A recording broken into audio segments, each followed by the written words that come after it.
April Fool's Day. I feel like this whole thing with the coronavirus has been an April's Fool joke here. So that's obviously dominating my life. I don't know about yours and all that, but we're going to try to give you a little bit of information tonight.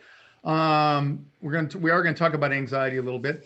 This is, of course, Fearless Flight for anybody who might be new checking on with us. If you are new, we really appreciate it if you tell us, just check in with us, say hi, whatever, and let us know where you're at, what's on your mind anytime through the course of the show tonight. If you have a question, we really appreciate that. We have one for you. Actually, we have a couple of for you in our poll question tonight that we'd like to get your comments on. And we have a little story that called "Wipe That Smirk Off Your Face," and we'll. I lost my picture there, so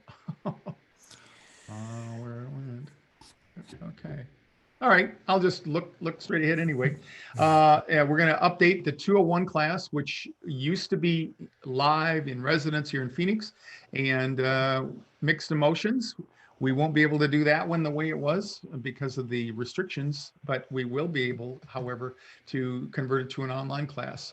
And that's going to allow us to do something that we wanted to do for a long time, and that's to be available and be a resource to people around the world in a much larger way than just coaching, although that's always been fun. And then we'll talk a little bit about what's new in the aviation industry at the end there. So first thing we want to always do is welcome any of you who are new, or even if you've been with us for a while and you are not a member of the Birds of a Feather Facebook group. We encourage you to go over there and join. Tell us a little bit about yourself, your history, and just stand back for all the love from all the people who have become members there. We're over 500. We might even be at 600 now. I haven't checked recently. Shame on me, but it's really been our dream to have an active group and people participating in all that. With me tonight, of course, are not my old standbys, my regular standbys. Dieter Stoudinger up there in Toronto. Doing it, they're the Canadian version of the social distancing and the lockdown. And my good buddy and friend, Captain Eric Larson, who's down here. Okay, did you flash your name up there, or did you take the chop? Okay. No, it's up. Oh, there it is. Okay. I'm sure we're gonna go a little bit deeper on the Captain Chopped Liver later. Yeah. For now, I just want to say, hey, Elaine, hey, Michelle, Mary. It's great to see you guys and connect with you, because, I mean, obviously, after coming back from Thailand, I'm still on that 14 days quarantine, and I did hear Eric sneeze before, so I hope that I'm not too close to my monitor. I'm just should be okay. You're upwind.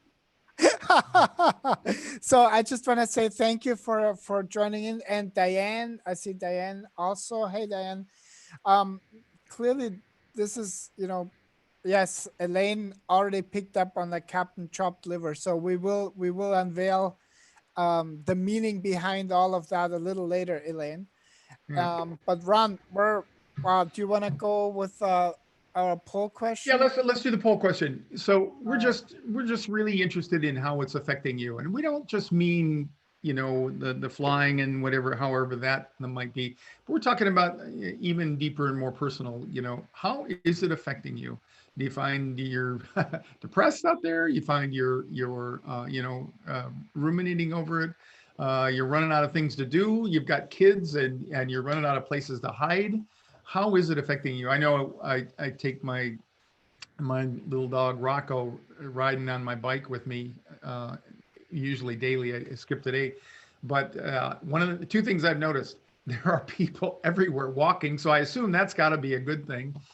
And in the park, lots more people in there. Although today here in Tempe, they locked down the playgrounds.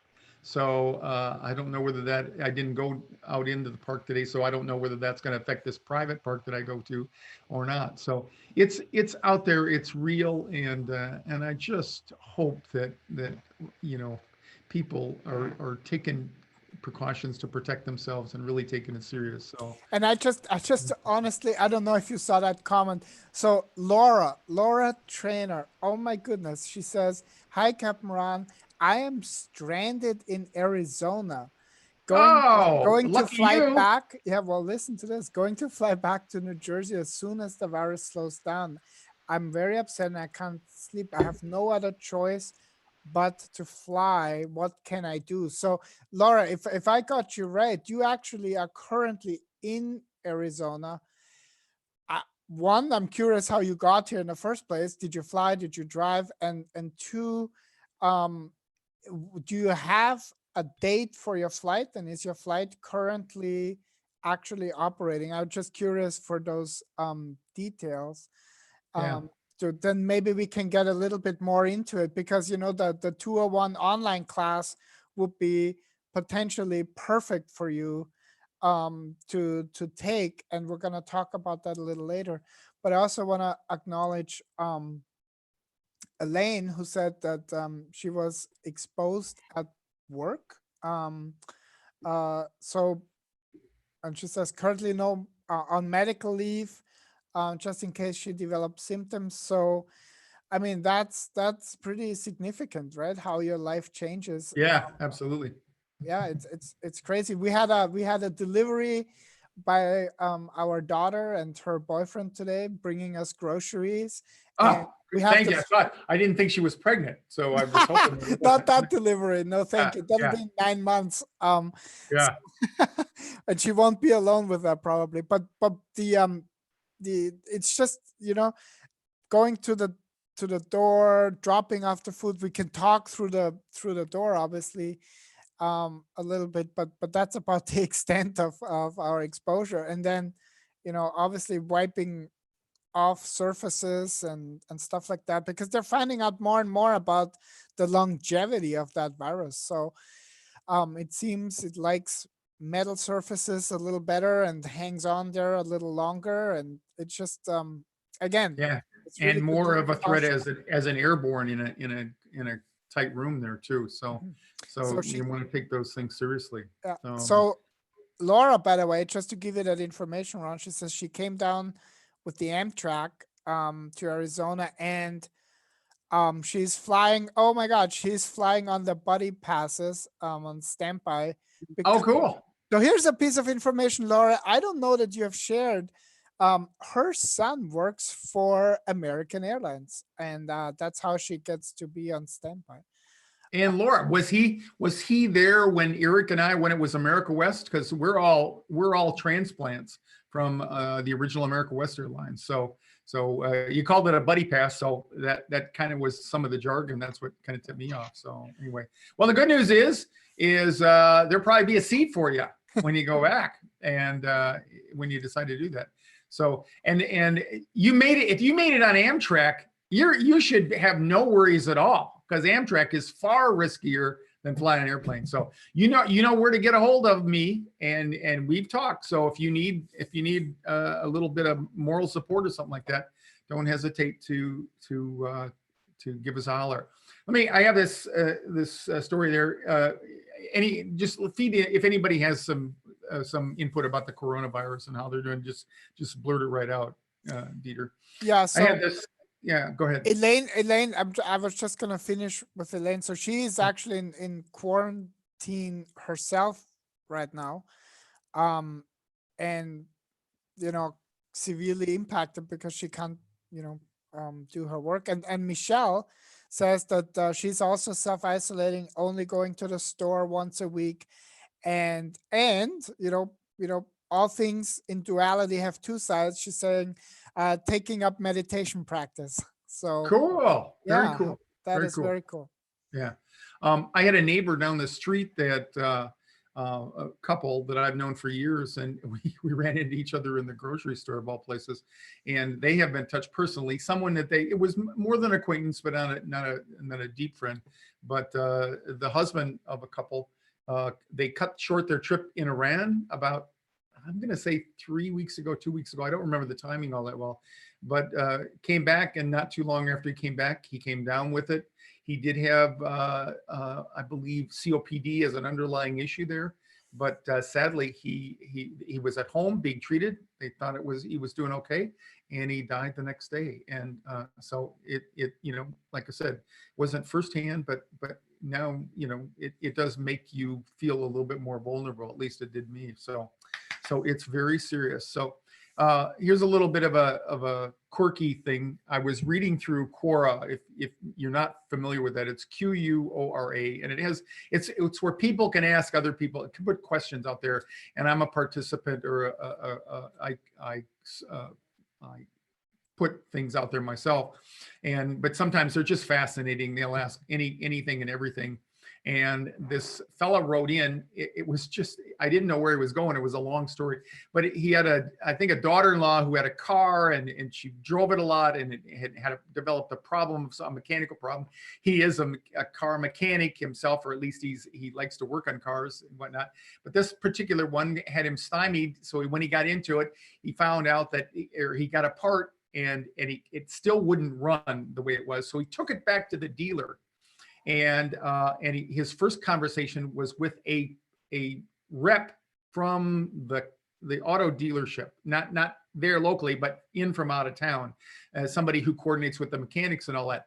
And so they tore down the car there, and the guy was trying to tell him he didn't know what he was doing. He was apparently very, very, very direct and bordering on rude. And so there were 5 mechanics. I didn't get the picture. There were 5 mechanics watching this, and he's basically humiliating this guy and shaming him. And sure enough, when they got it out, they found out that it was an aftermarket part that he had bought and used to replace it. And there was something, the gasket was too thick or what like that, and it caused it to leak. And so anyway, so the guy just jumped all over him. And he said, man, I wouldn't let you touch a screwdriver if I were, if you were working around my car or something. And everybody, there was a lot of nervous laughter. The mechanics were not really enjoying his being berated either. And so as the guy started to walk away, he said, well, because he had to go catch a flight. And so the guy, as he was walking away, he said, well, as a matter of fact, I'm an aircraft mechanic. And they all watched the guy's color drain completely from his face, and he just continued to walk off. And as soon as he was out of earshot and out of sight, all of the mechanics broke into an uproarious laughter. And they said, we can't believe you said that, because he's terrified to fly. So the title of his little input there was, what's the quickest you've ever seen a smirk wash off somebody's face?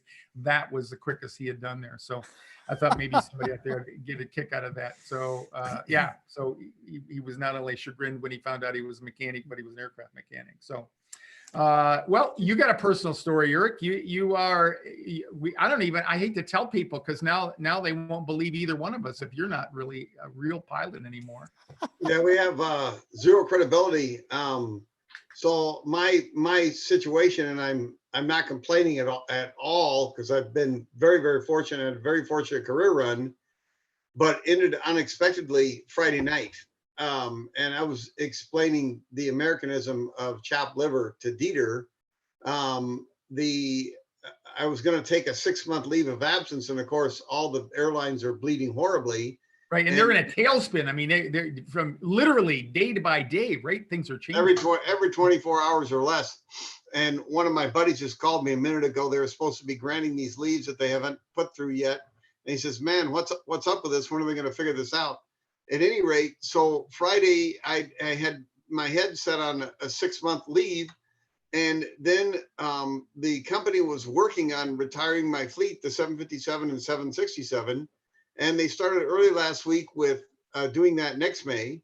And then midweek, they went to later this May. And then over the weekend, they said, no, because we've had this reduction demand, we can do this stuff rapidly.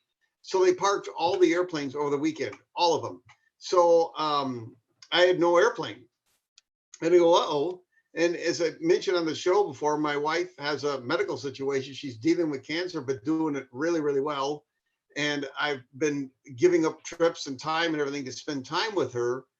And the fact that I have no airplane is a problem, because now I would be what we call displaced and have to go to the company training center for probably 10 weeks of school. And I'd be an unpleasant person for 5 to 6 weeks prior to that, studying up. and then a month of qualifying in a new airplane. And then I would be a commuter. I'd be commuting from Phoenix to some other base to go to work. And so the situation, the timing was, as they say, not good and really untenable. I couldn't really afford to give up 2, 3, 4 months right now in a row. And so they offered a leave package, which was really generous and did not require much thinking. The logical part of my brain just bang, just hit it right away. And as soon as my heart catches up, I'll be okay. But I was explaining to Dieter earlier, the Americanism chopped liver, because I'm done unexpectedly, completely done. And a lot luckier than all of my friends and people at all the small businesses repeated millions of times across America, the dry cleaner lady and restaurants that are closed, and everybody who found out went to their job and they found out their severance package was the door was closed. But I had not anticipated my last flight being my last flight, my last check ride being my last check ride. And all those went really, really well. I go, well, maybe that's a good sign. And I still am looking on, because that last flight is kind of a ritual for yeah, the big deal. Pilot. You know, you've been flying 30, 40 years. How long have you been flying, Eric? Oh, so at the airline since '88, so 30 and change here, plus another 10 on top of that. And normally we have this ceremonial arrival where you come in and they alert the fire department and they come out with a couple of pumpers and they make a big kind of a cascading Like an waterfall arch. with the two pumpers there, and you get to drive through it and everybody celebrates and all that. So yours we're gonna have to do with a couple of garden hoses, I guess. When you get them out here. A kind of a wet t-shirt contest, maybe. Oh my God. Dieter to film it if and when he can ever get back We're down. gonna live stream it into the Birds of a Feather with Eric. And Yeah, there you go. we're gonna tape some wings to your car, and we got you, Eric. So That'd be fun video. But- So I'm done like Ron is. So Ron knew the end was coming, and I didn't know the end had already arrived. and passed.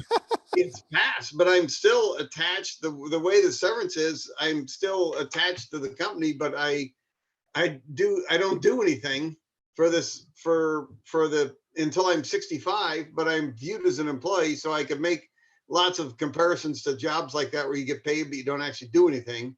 And I was actually looking at my currency the other day. I'm current on the 7.6 until June 4th, and current on the 757 until May 30th, 29th. But we don't have any, so that's a problem. But I'm out. It's over. It's not, as we said, the company said many times, even the pilot in the company, unlike a vasectomy, this is not reversible. Not reversible. Once the decision is made, it's done. So I'm processing, as they say, in my fairly sort of deranged way. Yeah. All right, Well, so- we're gonna try and commandeer more time from you. We Yeah. definitely have ways for you to that we can fill up your time if you ever get bored.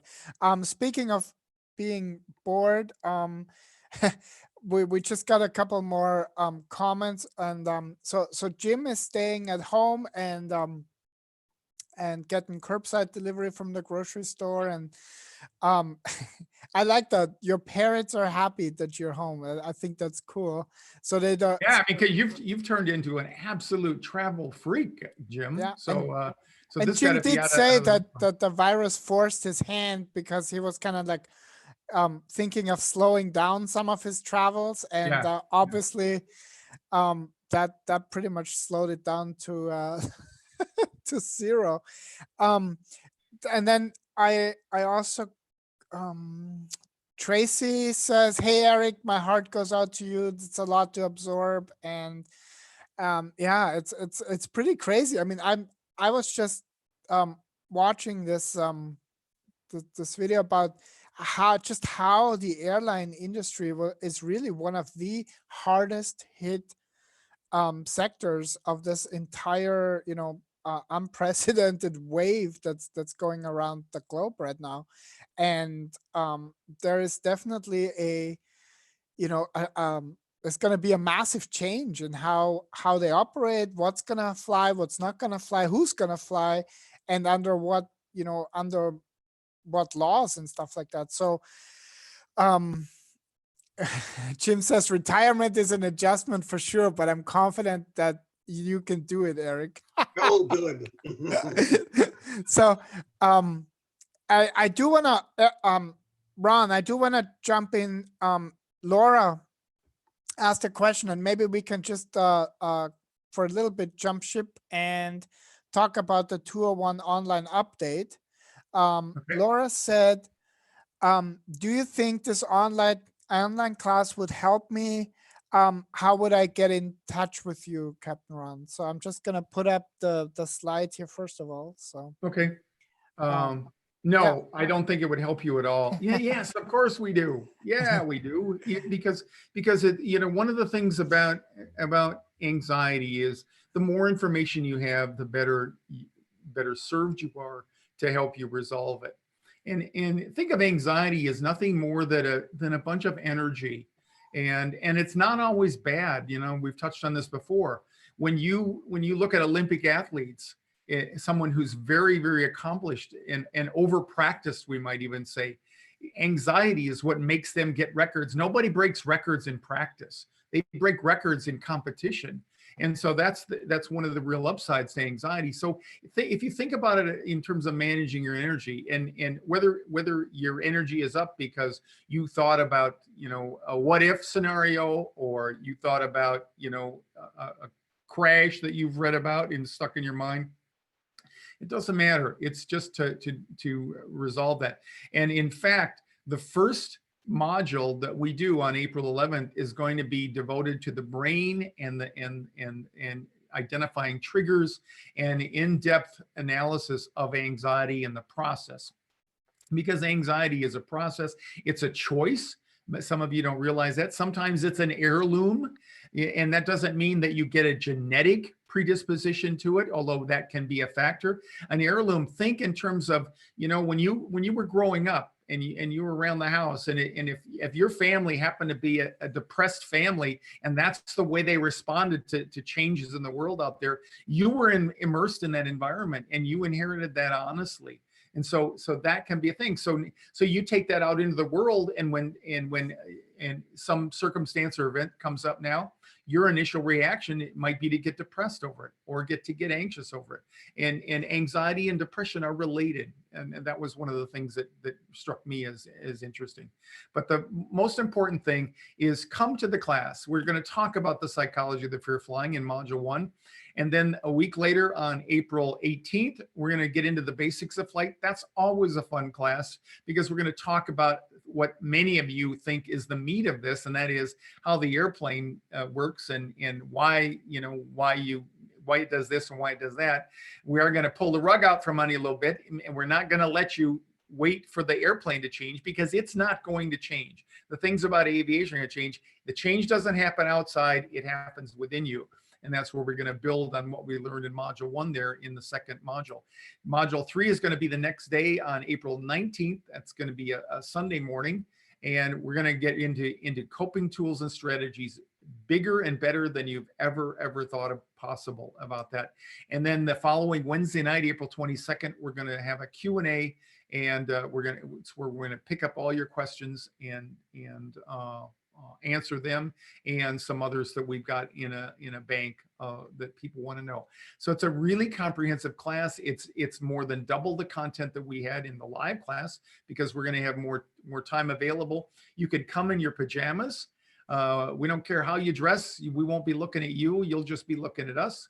And it'll be recorded. And for those of you who participate, you'll get access to the recording for a period of time after that. And there's another breakdown of it. It's going to be 4 90-minute modules. We've reduced the price. And do you have the registration available, Dieter? Yep. Okay, If you cool. go to that link right now, Okay, cool. we have a COVID special pricing, actually, if you want to. Okay. And I want to talk a little bit right at the end here tonight about our desire for you to be able to do this. The 301 class, if virtually a miracle would take place, I still have my tickets on Southwest, and Eric still got his tickets. We're going to fly. If we have one person, you're going to have 2 pilots sitting on either side of you. All right, we're going to fly that class on. I've had a couple people ask me about the class. On April 25th was the day that we originally scheduled for the 201 class. We are going to still have that flight in the afternoon, and if we can get to the airport and they've lifted the travel restrictions and we're seeing an uptick and a flatter place out there, we're going to fly. Obviously, we're not going to put anybody in jeopardy, least of all myself. I live with my 94-year-old mom. I would never forgive myself if I went out and contracted that and brought it back to her. But we are going to fly in that day. If we don't fly in that day, we're going to reschedule it down the road. This is going to end. I know it's hard to believe at this point in time, but it's going to end, and the world's going to go on. The pricing there, Dieter's going to touch on in just a minute. So that's what you need to know about that. It's going to be a fun experience, and come and join us. It's going to be a great opportunity to be live. But if you can't get all or part of a module, don't worry, because we will have it available, and you'll have it available down the road. So it'll be a resource that you could put in your toolkit. So that's the important part. It's also on demand for you. So if you cannot make any one of those dates, don't worry about it, because we will have the replay available, and so there's nothing lost. One thing that I just wanna Diane said she has her tickets still as well. So you might have 2 pilots and a flight attendant. This is flying in style. Yeah. So we're just gonna have to keep that 301 part updated, stay connected with us. And I just wanna say that we had a meeting, you, me, and Sue, and we talked about all the hardship and all the challenges that every one of us is facing. And so we actually lowered the pricing for the online masterclass, a 201 class, to right now just $97. And that's, if you really think about, if you have a flight coming up in the next 60 days or so, this class is really where you are going to get everything that you need so that you can get on that flight. And there's going to be a lot of carryover value to the anxiety talking about that. There's going to be something in it for everybody, even before you get into an airplane. So it's going to be worth your time to attend it. And we don't want the price to keep anybody from attending. So if you'll see it in the videos there. If you have an issue with it, please write me at Captain Ron at FearlessFlight.com. And I'm serious. We don't want the cost of the class to be a restriction for people. We have scholarships available. I have some generous people, not more than I can handle, but I have some generous people who have made donations on that behalf so that we can use scholarships out there. So please do not let that stop you from registering and taking this class. We really want you to be there with us. And Elaine is right. It's a great price. Go for it, folks. And it's really, gosh, we're using Zoom, and Zoom, their infrastructure is absolutely, stretched to the max. Everyone is having to adjust to the new normal, which is a lot more online learning, a lot of online participation. And that's one of the cool things. We do create the class and the delivery in such a way that it's engaging. All the same things apply. We really want you to have that experience, and there's going to be other Fearful Flyers on there. So there's going to be a chat and a Q&A portion.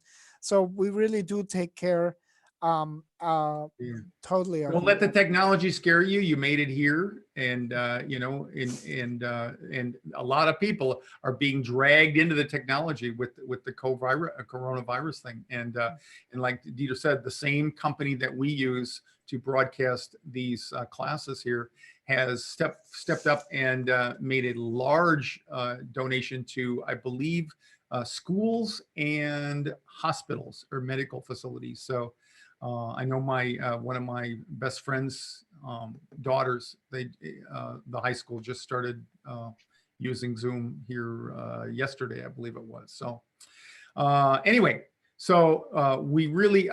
I don't know what else I can say. We want to make a plea for you to join us, and like I said, don't let money be the object, and come back and participate. It is a lot of fun. It's a low key thing. It'll be more relaxed than you probably anticipate, and it's a great place to we welcome your questions. So. Okay, that's pretty much it for tonight. Unless you had anything else, Dieter, you're going to put the link in the show notes. Yeah, there. the link's is in the show notes, and Yeah. The fair. If anybody who is bold enough to buy the tickets on Southwest, if you don't have that information, you can get that off of the website, and that is down to $45 from Phoenix to Las Vegas each way. It's $90 round trip. We haven't seen that in 5, 7, 8 years.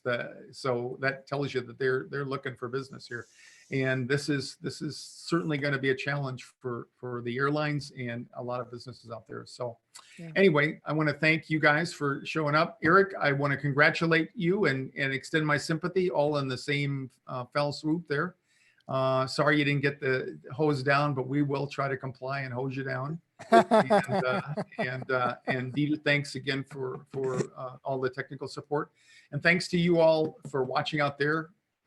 Be careful, take care of yourself, and be well. And we'll see you back again next week for Fearless Flight Live. Have a I great just want to night add and a two great week. things, Oh, if I can, Elaine. I'll really be thinking about you, and I'll look in my karma box, and if I have any left, I'll spray it down with Lysol and grab it with some gloves and send it to you. Please do your best. I'll be worried about you. And was it Laura that was wanting to escape from here to Newark?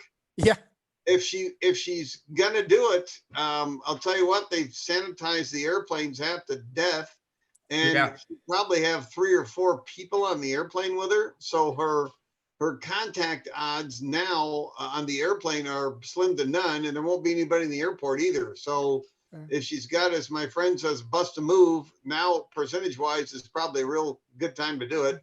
And there's not gonna be any problem getting on standby, as Ron said. and Elaine, I've seen Eric's karma. I wouldn't touch it without rubber gloves on. It's not bad, but I would still use rubber gloves. So Depends on how desperate you get. okay, all right. So that is the last hurrah. We will see you all next week. Thanks for joining us, and All have a right. great week, everybody. Bye bye. good night, Like- everyone.